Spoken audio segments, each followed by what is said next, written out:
রমজান মানে শুধু না খেয়ে থাকা নয়, রমজান হলো অন্যের কষ্ট বোঝার মাস। কিন্তু আমরা কি আসলেই তা বুঝি?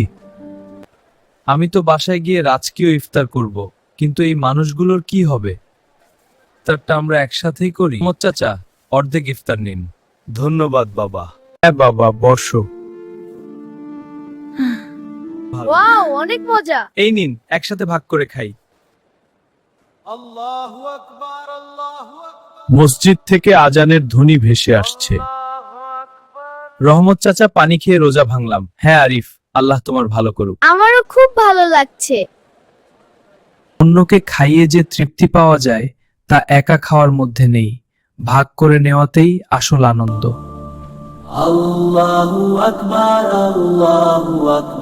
অন্যকে খাইয়ে যে তৃপ্তি পাওয়া যায় তা একা খাওয়ার মধ্যে নেই, ভাগ করে নেওয়াতেই আসল আনন্দ।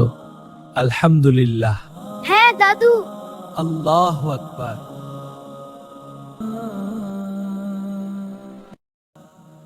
এই রমজানে আপনার চারপাশের মানুষের খেয়াল রাখুন। একটি ছোট সাহায্য কারো মুখে হাসি ফোটাতে পারে।